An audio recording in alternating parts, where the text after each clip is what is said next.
Hey, what's up, everybody? This is Ramiro from ANTICONQUISTA. ANTICONQUISTA is an anti-imperialist media collective. Our content is produced by and for the Latin American and Caribbean diaspora. And today we're going over one of the most important political works, actually a speech in the history of the US, if not the world, The Ballot or the Bullet by Malcolm X. And this is political education session number 6. Shout out to everybody who's on the chat right now, who's watching us live. My fault for being a little late. I just had to finish up some stuff, but we're here. We made it. And joining us today is, again, our good comrade, Erica Caines. Erica is a poet, writer, and organizer in Baltimore and the DMV area. She's an organizing committee member of the Anti-War Coalition, the Black Alliance for Peace, as well as an outreach member for the Black Worker-Centered Ujima People's Progress Party. Mm-hmm. Erica founded Liberation Through Reading in 2017 as a way to provide Black children with books that represent them. Erica, how's it going? Hi, thank you for having me again. For sure. Everybody loved your commentary and your analysis last time, and we had to have you on again because, the election is right around the corner. Yeah. We're being bombarded with all the liberal and conservative bullshit about voting. And us as revolutionaries, as people who understand the satanic, the horrible nature of the U.S. imperialism, we understand that there's this false dichotomy presented to us of the Democrats and the Republicans. Both are racist imperialist parties that oppress Black, brown, colonized, working class people here in the U.S. and around the world. And I think you're exactly the person that we need to have on to talk about this important political work. And again, today we're discussing one of Malcolm X's greatest speeches.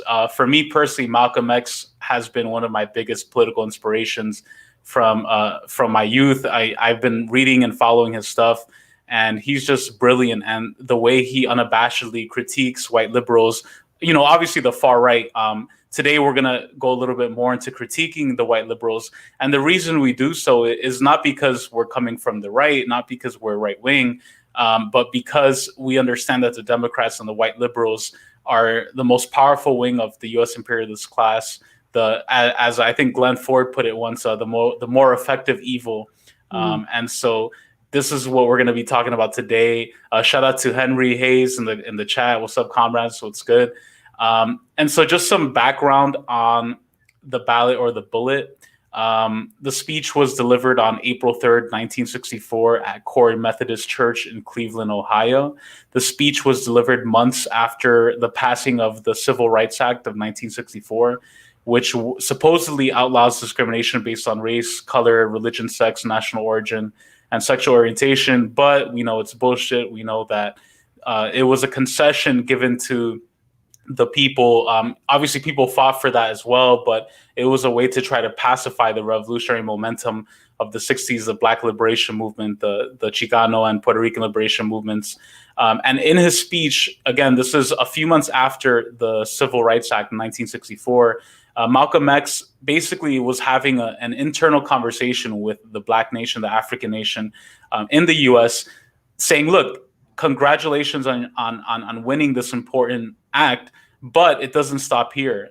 It's up to you to decide whether you want to participate, whether you want to vote. And he warned his people specifically about the dangers of both parties, the fact that the Democrats are not much better than the Republicans. And at this time, you had Lyndon Johnson, who's a Democrat, who's kind of portraying himself as a progressive, the promise for Black America and all this stuff. And Malcolm X, on point as always, decades in advance, was saying, look, the Democrats are going to betray us. We can't trust either political party. We have to build our own movement. He talks a little bit about Black nationalism. Although I'm a communist, I 100% support Black nationalism, the liberation of all oppressed nations. Before we go into some of the excerpts of Malcolm's speech, I wanted to ask you, Erica, what your thoughts are on the upcoming election, and also what Malcolm X means to you and why we should all be studying and learning Malcolm X at this moment. Yeah. So I was glad that you asked me to come on and talk about Ballot or the Bullet because, as you mentioned, I am a member of a Black workers-led political party, which is something that Malcolm X was advocating for. And I'm not only a member; I'm a dues-paying member. So I'm invested in Black political power by way of creating our own political blocks. Um, but then with that being said, um, the difficulty with that is that Black people are sort of being, as a political bloc, are being funneled into the Democratic Party. I know Diddy has created a Black political party, and their first step was to endorse Biden, and not even forge your own sort of power, political power, but just go ahead and throw whatever political power they assume they have right behind this Democratic Party. And then also, when you talk about Malcolm X for me is such just a extraordinary figure.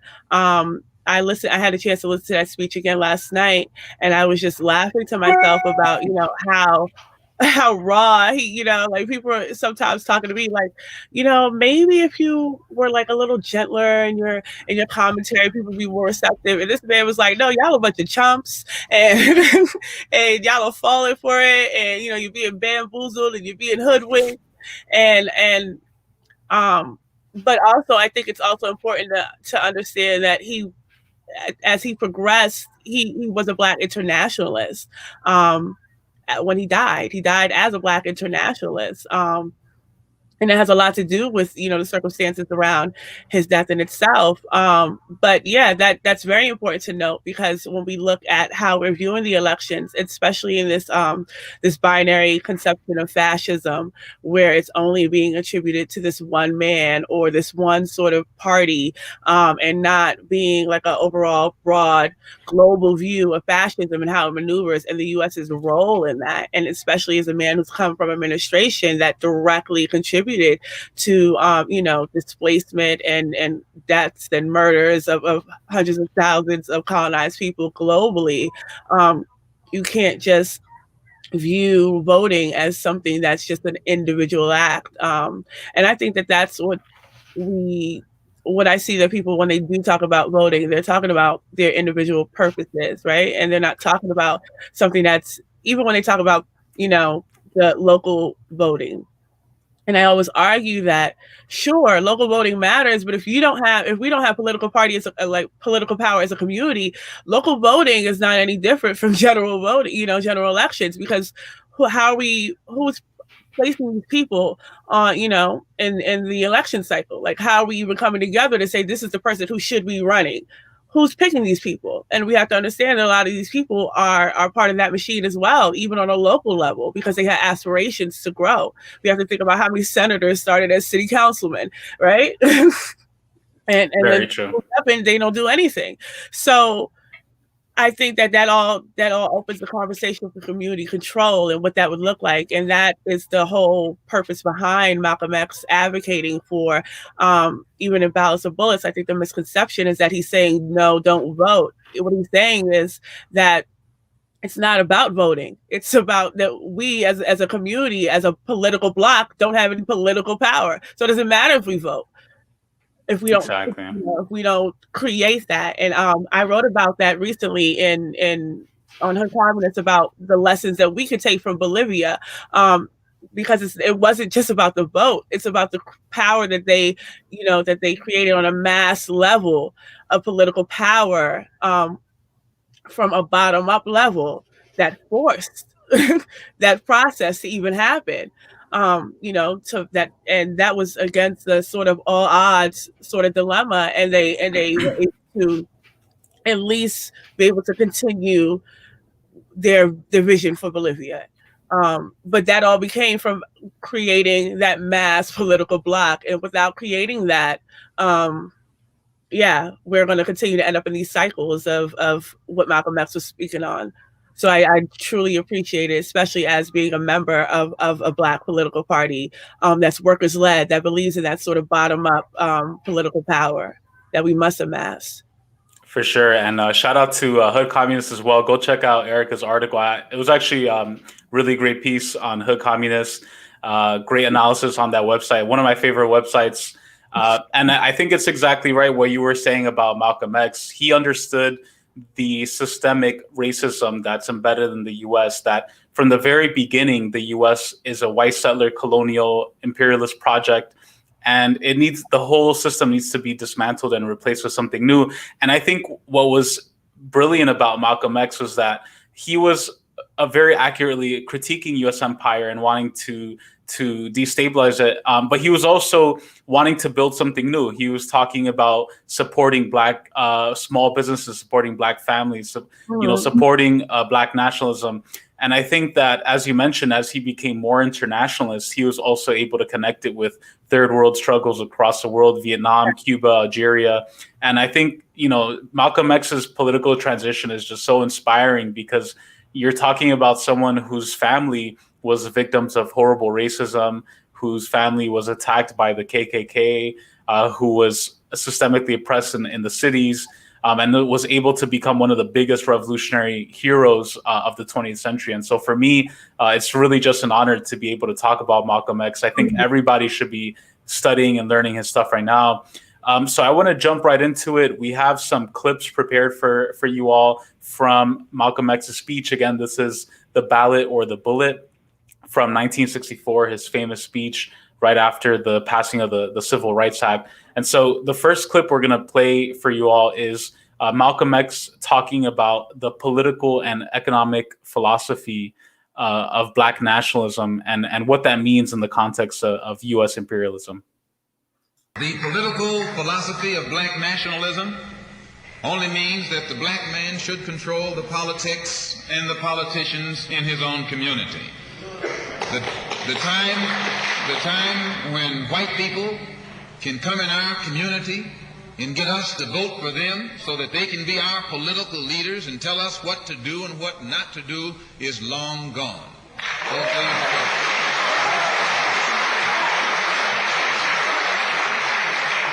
By the same token, the time when that same white man, knowing that your eyes are too far open, can send another Negro into the community, get you and me to support him so he can use him to lead us astray, those days are long gone.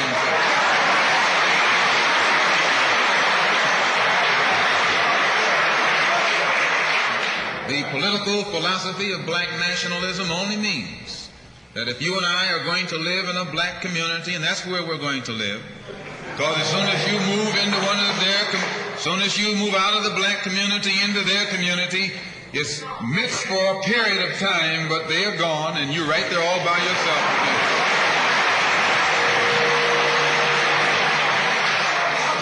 again. We must understand the politics of our community, and we must know what politics is supposed to produce. We must know what part politics play in our lives. And until we become politically mature, we will always be misled, led astray, or deceived or maneuvered into supporting someone politically who doesn't have the good of our community at heart.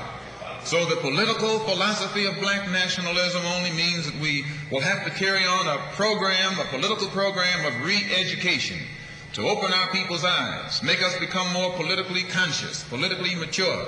And then we will, whenever we get ready to cast our ballot, that ballot will be cast for a man of the community who has the good of the community at heart.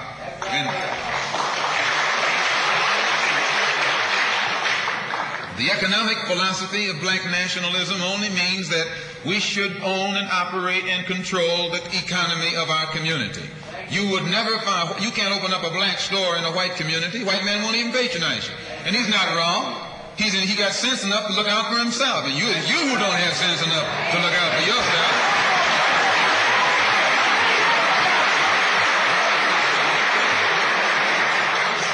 The white man is too intelligent to let someone else come and gain control of the economy of his community.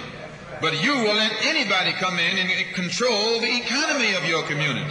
Control the housing, control the education, control the jobs, control the businesses under the pretext that you want to integrate. No, you're out of your mind.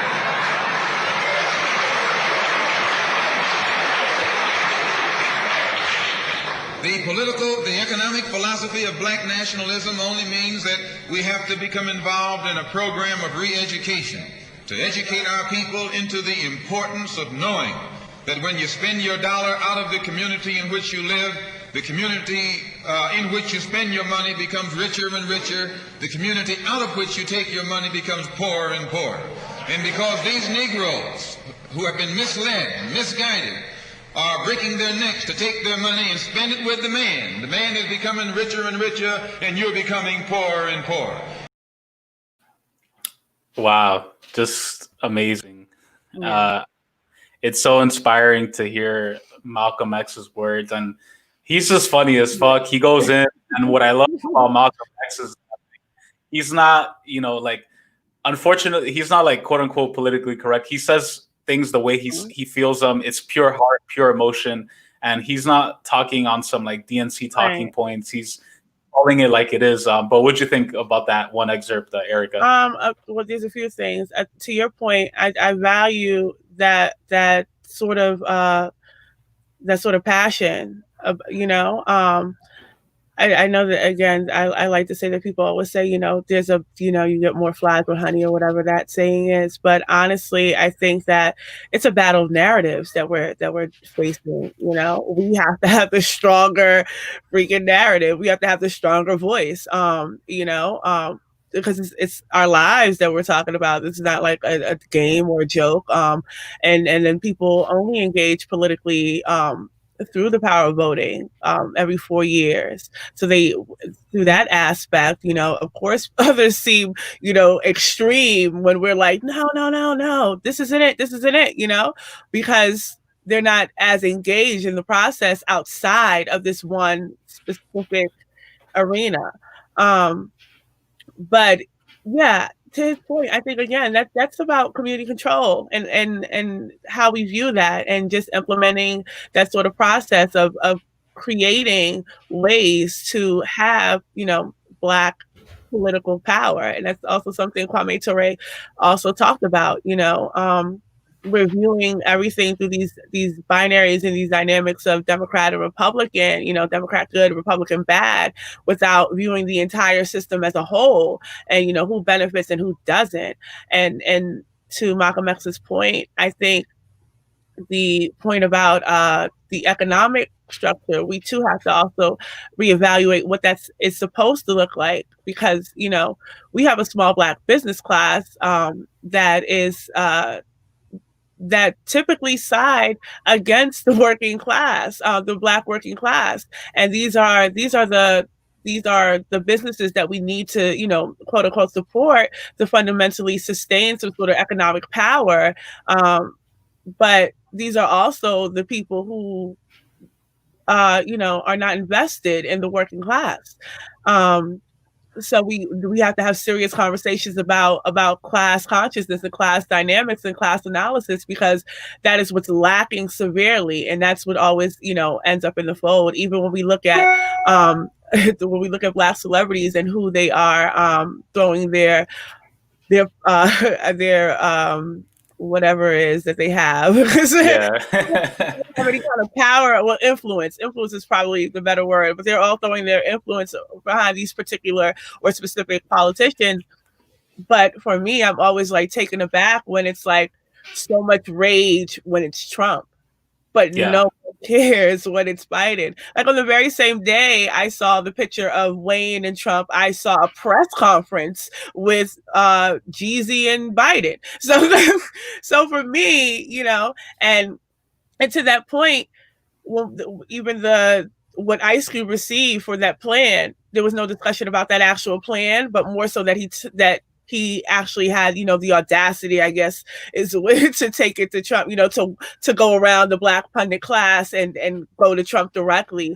And but nobody has ever really talked about Biden's Lift Every Voice policies, or what his plans are for Black America. And Lift Every Voice is like it says, I don't see there's no fundamental difference between the way Ice Cube sees Black people getting ahead, or the way that Biden sees Black people getting ahead based on their plans, because they're both sort of pushing this idea of let's just raise the small Black business class, and then that would be straight. And then, I always question, well, what the hell is affordable? What is affordable housing? Like, there's no clear definition about what affordable is supposed to mean. And that is like he's throwing 100 million or so, 100 billion maybe. I have to get that together. But he's throwing a lot of money at affordable housing at a time where people are facing evictions, and he's not ever spoken really concretely on rent or the process with that, or what's going to happen with that. So these are things that people are not really even having these conversations about, because they're sidetracked about who's seeing who, as if to say as if to say that it makes more sense to talk to Biden, Right. Yeah. Especially if we know, like, if we take Cube at face value when he said that he did in fact take it to Biden, and they said you got to wait, then I mean, is that we know what wait means? New Hampshire knew what wait means. Yeah, no, I feel you, and it's a great point about, because it's a distraction. It's like by only focusing on people who are meeting with Trump and being like, "How dare you? You're so horrible." You're distracting away from the fact that the entire U.S. political system was built on the backs of exploited Black and brown people and genocide.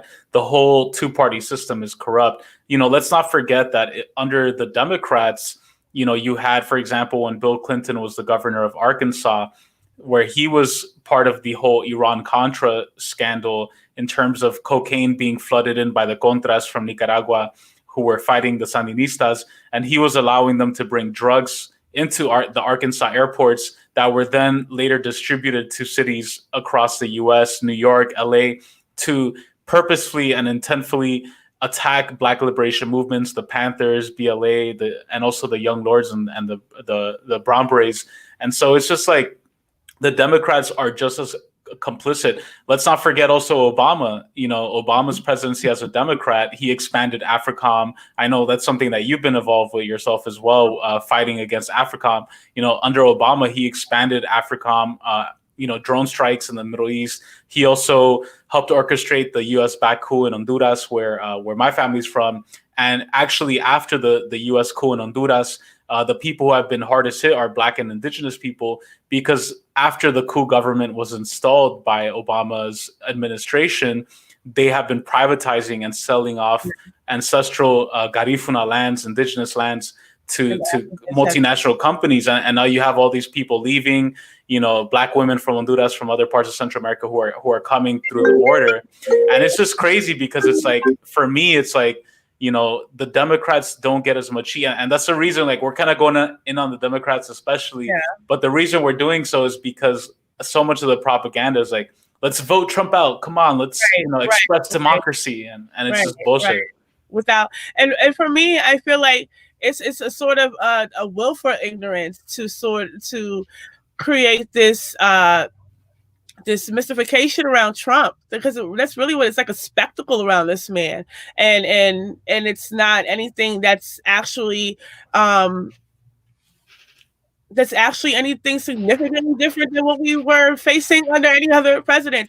And then when we look at Margaret Kimberly, who's a comrade and a member of Black Alliance for Peace as well, and she writes for Black Agenda Report. She has a book called Prejudicial Black America and the Presidents, and she really lays out, she bears it all, like, it's a very short book, but it's really to the point that they've all screwed us, like from 1 to 45, including Obama.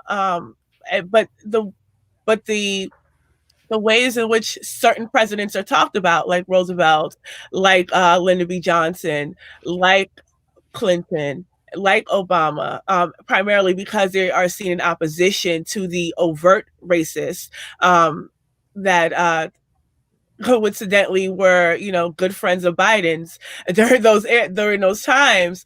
They're always seen in opposition, but these people, when we look at the global effect, or we look at the expansion of militarized policing through the decades and we look at the criminalization of Black neighborhoods, and colonized neighborhoods in general, those things happen either or, Democrat or Republican. When we talk about the We went from welfare queen we dealt with welfare queen with Reagan and Clinton too. Like there was no significant difference. And then, but my frustration with Obama, like, could you imagine if Malcolm X still existed? He would go in on Obama. Oh my goodness. But how about we'd probably be better off if he did, honestly, because we would have the foresight to understand counterinsurgency when it's in our face, which I believe that we can't see with Kamala. We ignore the signs for the same reasons we ignore it with Obama. For that identity reductionism. We're all Black, except some Black people have different interests and different allegiances. Yeah. And Black people are neocolonialists, and we have to understand these terms and these words and these processes, and we have to be, I guess, the term I think that even Malcolm X uses is political maturity. That's what's lacking in our community, where we're not able to understand. It's not so much that both parties are the same, it's that while both parties may carry out the same processes, we're not equipped to understand how one does it a little finer, a little smoother. Yeah, that's a good way of putting it. We're not equipped to understand that that's what's happening with the Democratic Party. So because of that, we bath ourselves into these corners of lesser evilism. And my frustration with lesser evilism is that y'all basically admitting. Yeah. Admitting, and then you're still giving whatever little political power that you do have or do hold through your vote away. For real. You're not. Oh, that's so true. To build your own, something better. You're legitimately throwing your power away when you say, well, I know he's bad, but you have choices. Yeah. And I think that we don't have that sort of political maturity to understand that we in fact do have choices. Yeah, no, it's funny because I was talking with a friend today about that I kind of compare it to soda. Like, if it's like someone invites you to their house and they're like, oh, do you want Coke or Pepsi? And I'm like, I want neither. Like, I want some water. They're like, no, Coke or Pepsi. I'm like, no, soda's fucking bad for you. Like, both are bad. They're just different flavors of the same bad, and so I want to move on to the next clip from Malcolm. Again, this is my name is Ramiro. I'm one of the co-editors of ANTICONQUISTA. We're with Comrade Erica Caines, who's a poet, writer, organizer in Baltimore and DMV area. And we're talking about The Ballot or The Bullet by Malcolm X, one of Malcolm X's greatest speeches, that was delivered in 1964. And so we're going to go on to another clip from Malcolm's speech about political oppression, white liberals, the failures of nonviolence, and the importance of national liberation. We suffer political oppression, economic exploitation, and social degradation, all of them from the same enemy. The government has failed us. You can't deny that. Anytime you live in the 20th century, 1964, and you walking around here singing, "We shall overcome," the government has failed us.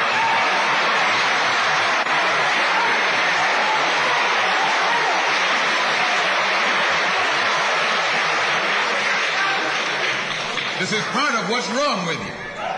You do too much singing.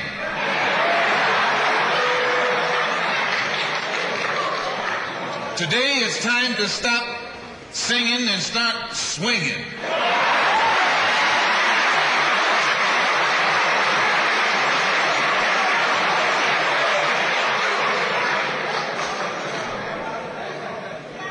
You can't sing up on freedom, but you can swing up on some freedom.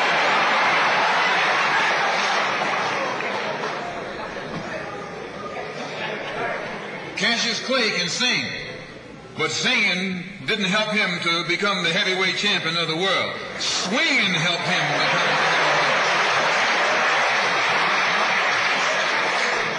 heavyweight. So this government has failed us. The government itself has failed us. And the white liberals who have been posing as our friends have failed us. And once we see that all these other sources to which we've turned have failed, we stop turning to them and turn to ourselves. We need a self-help program, a do-it-yourself philosophy. Do it right now philosophy. It's already too late philosophy. This is what you and I need to get with. And the only way we're going to solve our problem is with a self-help program. Before we can get a self-help program started, we have to have a self-help philosophy. Black nationalism is a self-help philosophy. What's so good about it, you can stay right in the church where you are and still take black nationalism as your philosophy. You can stay in any kind of civic organization that you belong to and still take black nationalism as your philosophy. You can be an atheist and still take black nationalism as your philosophy. This is a philosophy that eliminates the necessity for division and argument. Because if you're black, you should be thinking black. And if you're black and you're not thinking black at this late date, well, I'm sorry for you.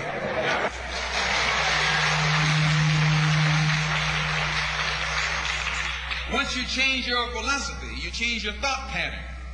Once you change your thought pattern, you change your attitude. Once you change your attitude, it changes your behavior pattern. And then you go on into some action.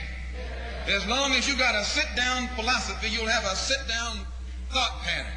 And as long as you think that old sit-down thought, you'll be in some kind of sit-down action. They'll have you sitting in everywhere. It's not so good to refer to what you're going to do as a sit-in. Then right there, castrates you. Right there, it brings you down. What goes with it? Think of the image of someone sitting. An old woman can sit. An old man can sit.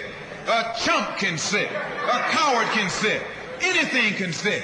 Well, you and I have been sitting long enough, and it's time today for us to start doing some standing and some fighting to back that up.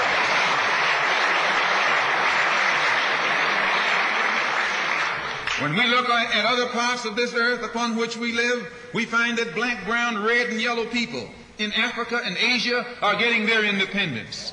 They're not getting it by singing, "We shall overcome." No, they're getting it through nationalism. It is nationalism that brought about the independence of the people in Asia. Every nation in Asia gained its independence through the philosophy of nationalism. Every nation on the African continent that has gotten its independence brought it about through the philosophy of nationalism. And it will take black nationalism that to bring about the freedom of 22 million Afro-Americans here in this country where we have suffered colonialism for the past 400 years. Wow. So inspiring. Yeah. He's going in as always.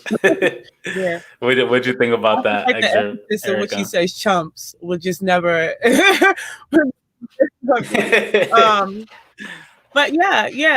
It's a lot about like what I spoke about with Bolivia as an example, even Venezuela. Like we see that these are armed forces and masses of people willing to sort of create that power to defend their own rights and defend the process that of what they're trying to achieve, even if socialism is the end goal.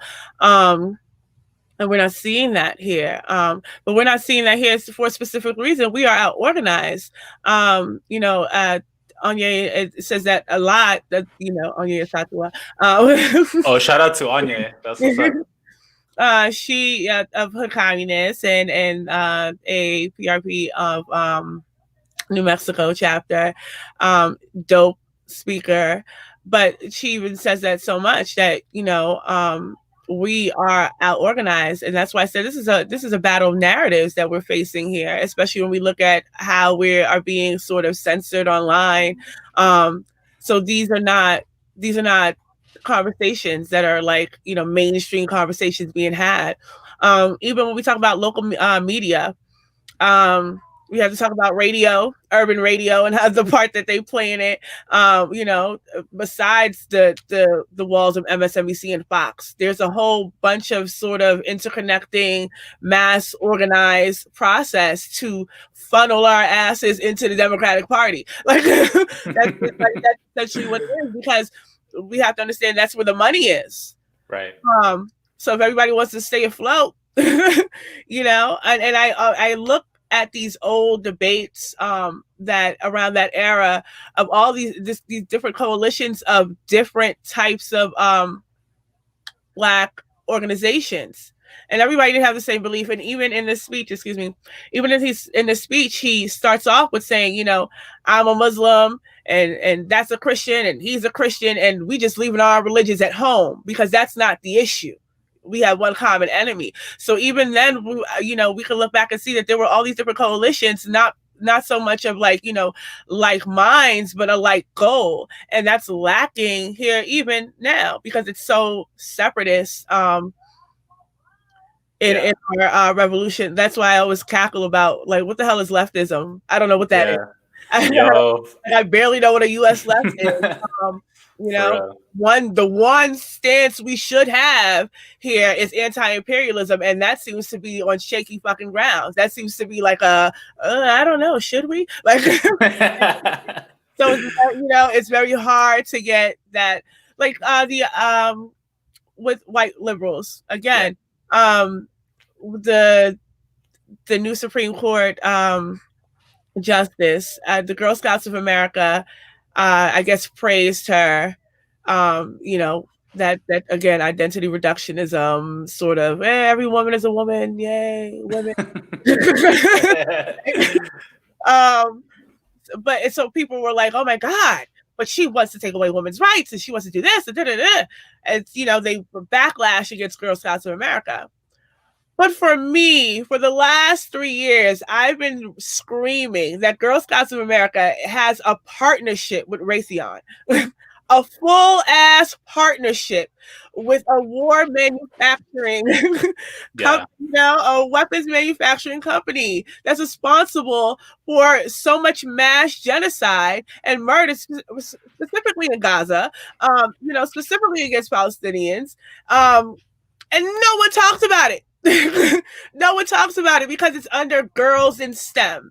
Like, that's the program. It's Girls in STEM that they're pushing all these little girls. But it's like, but why are they allowed to have that partnership with these little girls? And what does that say about normalizing this type of shit? Especially when we know that they're pushing this whole girls run the world narrative about militarization and who controls the military and who controls the weapons, you know? So again, like people are not, you know, there's conversations we are not having for the sake of screaming fascism, you know, without actually assessing what it is, what it looks like, how normalized we have become under it because of liberalism, you know, and because of Obama and a Biden and a Clinton and those Democrats that push liberalism and neoliberalism and sort of normalize fascism to the point that we can't recognize it in them, but we only see it, you know, when it's as extreme as Trump or as extreme as these militias that people have ignored during Obama and during Clinton and, you know, during all the Democrats, because the militias didn't pop up. You know, these are the same white militias that were killing, you know, people during Katrina, killing Black people during Katrina that were protected by the police. I mean, there's documentaries on that now. But these militias did not just pop up. So again, people pick and sort of choose when to be frightened by fascism, but they're also there's an organized power to turn, you know, no, that's not fascism. This is fascism. You know, like that's kind of what we're dealing with. So again, that comes from political education and a sort of political maturity that he speaks of. And I think that's why he's like, y'all are chumps. You can't see what they're doing because you're so convinced that, you know, on that binary, bad and good and bad. That's it. That's all that exists. Without looking, you know, we can't talk about systematic racism without talking about the system, you know, or we can't talk about racial justice without figuring out what the hell does that mean outside of stop shooting us, cops, you know, because racial justice should incorporate houselessness. It should incorporate education. It should incorporate, but that's not the conversation that's being had by the people who are controlling those conversations. That's exactly right. Yeah. Us into the Democratic Party. Right. No, that's exactly right. And I think that's where kind of the communist analysis comes in as well, because it's like, as we have a class, we understand national liberation. We support national liberation for oppressed nations. We also support class liberation for the working class. And I think like as a communist, you can understand that this whole nonviolence bullshit that's being pressed by the liberals is nonsense, because they act, and it goes down to their philosophical worldview. They understand the world as in a metaphysical way, in a way that everything is static, everything is at peace, at equilibrium. And the second Black people rise up and defend themselves and fight back, they're like, oh, you're being violent. Where it's like, no, the past fucking 400 years have been violent in this country. There's been a war every single day against Black, brown, indigenous, colonized, working class people in the US and around the world. Violence is the constant. And I think that's what liberals fail to recognize, is that, they only understand specific actions. It's like if you're getting fucked up in the street and then you punch back and someone's like, no, don't do that, you're just as bad as the enemy. It's like, no, I was getting fucked up for the past 30 minutes. Like, what the fuck do you expect me to do? And that's why I think it's so important. And I'm glad that Malcolm, says, we got to stop singing and start swinging. Because it's like, obviously we're not going to fetishize violence, but within that context, it's like, all we were getting from the liberals and the Democrats was just this bullshit of like, we shall overcome, we're going to all be fine. And it's just, I don't know. I think I'm so glad that, to have you on again, Erica, because this is exactly, because there's two extremes. Like there's people who like, they'll be kind of on the one extreme where they fetishize violence and they only think like the only way is, blood and revolution. And that's the last extent, right? It should always be based on kind of like how we were talking about last time with Huey Newton, Dr. Huey P. Newton, and self-defense. It's always based on defending the people for peace and security. You want to defend our sisters, our moms, but if they fuck with us, we're going to attack, you know? And so that's kind of like what I think Malcolm was saying as well. Yeah. And then also I'm glad you brought that too, because that's the exact conversation that Biden is attempting to hold right now. What's happening in Philly with the young man Walter that was murdered in front of his mom. And my aunt lives she lives right like 2 blocks from there. And my mom just so happens to be her home aide. So on the weekends, my mom travels there. So my mom is actually having to go into the city during that time. So I'm very familiar with that area. I actually kind of sort of grew up in Philadelphia myself. I lived there from when I was in 5th to 8th grade. I was in Philadelphia, and then I moved back in my early 20s for about 2 years. So I'm very familiar with that. I have family roots there. I'm very familiar with that area. I'm very familiar with, the radical community there because they are members of BAP. We are part of coalitions together. And so it did not strike me odd to know that would be the reaction, because Philadelphia, Philly got some people, man. That's the city of move. They move on, like, they move in. So when you see that happen, it didn't strike me odd. And it shouldn't strike anybody odd that would be Joe Biden's response, because it's always been his response. We're talking about a man who's continued and consistently said he is going to fund the police an additional $300 million consistently all through the entire summer of defunding police. He has never shifted that stance, and he's never going to shift the stance of at least attempting to try to pretend to have some empathy to why people would rise up. The conversation is always quickly, looting is bad, right? We're having conversations about looting, and we still don't know who the hell shot that boy. There's no names. But we do know there's a comrade, Anthony Smith, Free Ant. There's a movement going on right now who's facing charges for just being out there and being a familiar face. And these are the type of people. And like if you knew the community work that this young man does, these are the type of people that Joe Biden is essentially saying go after. And these are essentially the people that I'm in coalition with, the people that I organize with, the people that I'm organizing for, around, So this could, for me, it's like that man specifically puts me in a specific type of danger. Could have been you. Yeah. when he makes rhetoric in terms like that, because what I do as an organizer, it's not to say go out and that's not what we're doing. But you can't hold, like how when people rise up, the young man got shot in front of his mother on the street. Like people saw it. Yeah. So whatever passionate response, I always have my criticism about mobilization, but I would never criticize a mobilization as it's going on. I would never do that. I'm in total solidarity with the people on the ground. Yeah. And as such, I understand the dangers that it comes with. And I understand the danger that he specifically holds as a man who was a part of an administration that funneled in the 1033 budget into Philadelphia. Yeah. A part of an administration that signed off on the deadly exchange program, who's their new police chief was trained under. Yeah. Yeah. So that's Biden.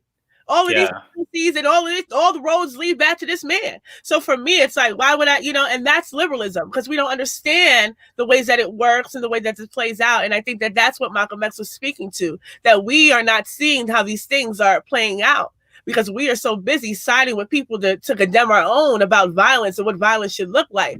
Because we're doing, sit downs and we're doing, oh Lord, I can't even talk about the year they spent laying on the ground. Yeah, no, for real. No, I'm glad you said that. It's a very well said, great point. And I think, this next clip of Malcolm, he's talking about how white people and white liberals specifically continue fooling us with nonviolence. So let's go to that clip right now. What do you call second-class citizenship? Why, that's colonization. Second-class citizenship is nothing but 20th century slavery. How are you going to tell me you're a second-class citizen? They don't have second-class citizenship in any other government on this earth. They just have slaves and people who are free. Well, this country is a hypocrite. They try and make you think they set you free by calling you a second-class citizen. No, you're nothing but a 20th century slave.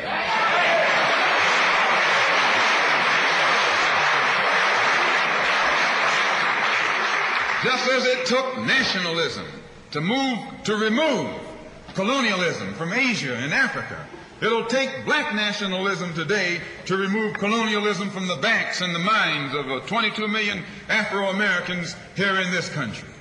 And 1964 looks like it might be the year of the ballot or the bullet.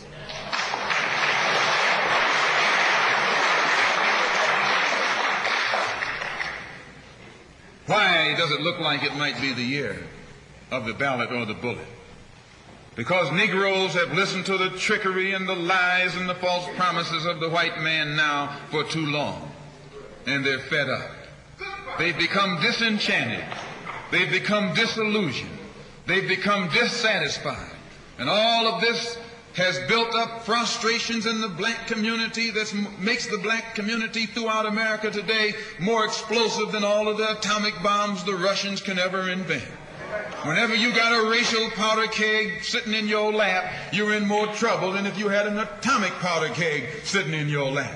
When a racial powder keg goes off, it doesn't care who it knocks out the way. Understand this, it's dangerous. And in 1964, this seems to be the year. Because what can the white man use now to fool us? After he put down that march on Washington, and you see all through that now, he tricked you, had you marching down to Washington. Yes, had you marching back and forth between the feet of a dead man named Lincoln and another dead man named George Washington, singing "We Shall Overcome."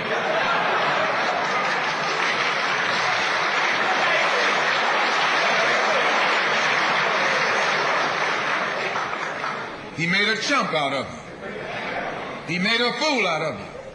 He made you think you were going somewhere and you end up going nowhere but between Lincoln and Washington. So today our people are disillusioned. They've become disenchanted. They've become dissatisfied. And in their frustrations they want action. Because this is the year of politics. This is the year when all of the white politicians are going to come into the Negro community. You never see them until election time. You can't find them until election time. They're going to come in with false promises. And as they make these false promises, they're going to feed our frustrations. And this will only serve to make matters worse. I'm no politician. I'm not even a student of politics. I'm not a Republican, nor a Democrat, nor an American, and got sense enough to know it.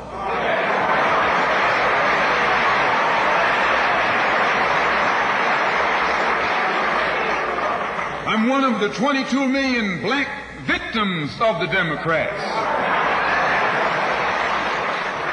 One of the 22 million black victims of the Republicans, and one of the 22 million black victims of Americanism.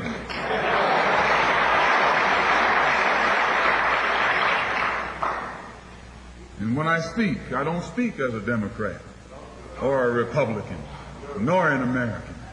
I speak as a victim of America's so-called democracy. You and I have never seen democracy. All we've seen is hypocrisy. All we've seen is hypocrisy. That's one of the best lines. Just to wrap up, Erica, because I know you have to bounce soon in a few minutes. What'd you think of that clip? And just to kind of wrap up, what advice do you have for any comrades who are watching or listening who are being pressured, right, by these liberals, these Democrats, go out and vote for Biden? You know, what advice do you have for anybody watching or listening?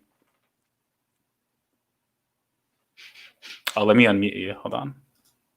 Okay.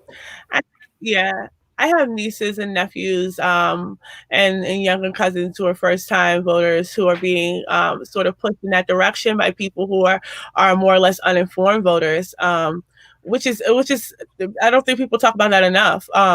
People don't even know who's on the down ballot. They don't, but they would argue with you that you should vote because local elections are important. But but they have no idea who's running for anything. Or that some people are allowed, just judges who just never freaking leave. They're consistently running. So is that democracy? These are things that we have to question. But I think that people always pose the so what? So what do we do question? As not so much as an interest, but as a challenge, as if to say that what they're doing is the only process for sure that they know would get them something. Because they can't be guaranteed on trying something else, but they know at least if they do this, as faulty as it may be, they know what to expect. But again, I think what I value the most about being a member of Ujima and Ujima as a political party is just the process of building that power and understanding what the process of building that looks like. It's not going to be something that's overnight because again, we have so many. We're dealing with a organized Black misleadership class that's against us, especially in a city like Baltimore. Especially in a state like a blue state like Maryland. That surprisingly has a large number of Black Democrats, Black Republicans, a really large number of Black Republican bloc. But, this is also military land and DC's right there. So that shouldn't be too surprising why they would be. But you have to build that, and we have to get out there and actually have these conversations with people and understanding. To Ujima's credit, we don't endorse anybody. I myself I'm not running to the polls this year. Me neither. we don't teach people the process because I am not going around telling people that your ancestors died for the right to vote, because that is not, in my belief, after reading the words and being one who's very serious and vigorously studying the words of our ancestors, I don't believe that's what they were dying to do. I think they looked at the power to vote as a tool to create that, again, that Black power. To create it, just like we've seen Bolivia do, just like we just seen they do, when they just changed their entire constitution. So that is what the vote is supposed to be able to do. But when you don't hold any actual power, then your vote doesn't do any of that for you.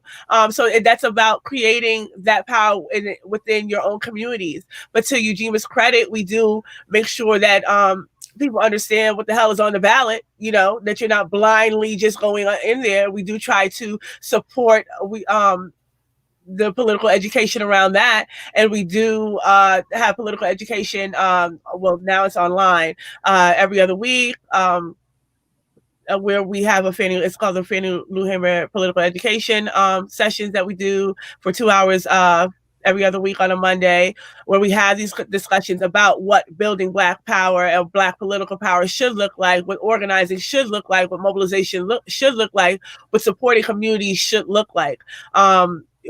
We supported when I say we, I mean, the entire party has supported housing fights and such, and been there on top of the mutual aid and being sure to help communities who are in food deserts, because again, that is the avenues in which you engage communities to build that community power. So I don't look at it so much as charity, but that is how you get out there and you speak to people. That is the avenues to have these conversations. And I think that if we're not having these conversations with people, and we're allowing MSNBC to dictate these conversations, and we're allowing CNN and Ice Cube and Lil Wayne and whoever else to dictate these conversations for the working class, and we're not out there as part of the working class having these discussions, then we're always going to end up every 4 years voting for the lesser evil. Well said, Erica, as always, on point. So again, everybody, we just spoke with Comrade Erica Caines. Erica is a poet, writer, organizer in Baltimore, DMV area. She's an organizing committee member of the anti-war coalition, Black Alliance for Peace, as well as an outreach member for the Black worker-centered Ujima People's Progress Party. Erica founded Liberation Through Reading in 2017 as a way to provide Black children with books that represent them. And also shout out to Hood Communist. Shout out to everybody out there, everyone in the chat who's watching this, listening to this as a podcast. Again, we discussed The Ballot or The Bullet by Malcolm X, delivered in 1964. Beautiful lecture. Go on YouTube if you get a chance to listen to the full lecture. Yeah. It's amazing. Erica, thank you so much, and I hope you have a great weekend. Thank you. Bye. Take care.